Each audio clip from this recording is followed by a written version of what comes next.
jour, on est sur le stand de La Ruche qui dit oui au Salon de l'Agriculture. Et cet après-midi, on reçoit Isabelle Saporta. Isabelle, bonjour. Bonjour. Alors, vous êtes journaliste. Ouais. Vous avez publié le livre noir de l'agriculture et plus récemment le livre Foutez-nous la paix qu'on a juste là, où vous dénoncez les pratiques administratives qui empêchent les petits producteurs de valoriser leur terroir. Alors, vous avez fait un tour de France, des petites exploitations, et vous avez eu des pratiques assez aberrantes. Alors, qu'est-ce que vous avez vu et qu'est-ce que vous dénoncez dans votre livre? Qu'est-ce qui vous a fait grimper au rideau? Moi, écoutez, tout m'a fait grimper au rideau. C'est vrai qu'on tombe de sa chaise quand on apprend qu'il y a une brigade de la hauteur de la végétation concurrentielle, pour pas dire de l'herbe, parce qu'on jargonne bien aussi dans l'administration française, effectivement, qui mesure la hauteur de l'herbe sous les vignes. Donc l'herbicide au pied des vignes, manifestement, ça ne nous gêne pas. En tout cas, ça ne gêne pas l'administration. Mais par contre, l'herbe, oui, ce qui est complètement absurde. Hein. On sait bien que voilà, on est quand même les champions d'Europe en France d'utilisation de pesticides, donc ça c'est quand même complètement absurde. Je ne sais même pas quel exemple choisir, il y en a tellement qu'à la fin on se dit mais on voudrait effectivement leur faire abandonner leur travail, on ne ferait pas autrement. Alors, ils ne sont pas dociles, heureusement, parce que s'ils étaient dociles, je pense qu'ils auraient tous disparu. Hein. Donc, c'est vraiment des guerriers, et ça, c'est chouette. Heureusement, c'est vraiment des combattants. Mais par contre, c'est vrai qu'au bout du bout, ils sont quand même vraiment...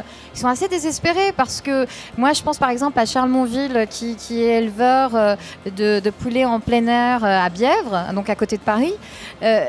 Voilà, lui, la seule chose, c'est qu'il voulait avoir l'agrément sanitaire pour faire en sorte que ces poulets, ils puissent les vendre à la cantine d'à côté. Hein, parce que le poulet brésilien est dans les clous sanitaires, mais pas le poulet du même village, quoi. Il a mis 2 ans à obtenir cette autorisation. 2 années, quoi. Donc c'est vrai qu'il faut vraiment de la pugnacité. Et c'est vrai que moi, le soir, il me scannait les demandes de l'administration. Je veux dire, mais je mettais des heures à comprendre ce qui lui était demandé. Je veux dire, quand vous avez manquement B01, B04 pour une histoire de clous, avant de comprendre qu'un manquement B01, B04, c'est juste une histoire de clous, voilà, vous voyez. Un clou qui servait à quoi? Pour accrocher la pelle, pour ramasser les plumes. Donc c'est vrai que c'est crucial. Et il y a des fois, il n'a pas eu son agrément, mais c'est dingue, hein, il n'a pas eu son agrément parce qu'il y avait trop de bottes dans le vestiaire. Donc il faut savoir que si l'éleveur a trop de bottes dans le vestiaire, ça peut l'empêcher de faire du bon poulet. C'est logique, hein. Vous voyez ce que je veux dire? Donc il y a de quoi devenir fou quand même par moment. Aujourd'hui, on est dans une période de crise de l'agriculture française. On a une agriculture qui fonctionne, celle-là, cette agriculture à taille humaine. Et au lieu de la soutenir, eh bien, on la flingue avec effectivement des normes qui n'ont juste aucun sens.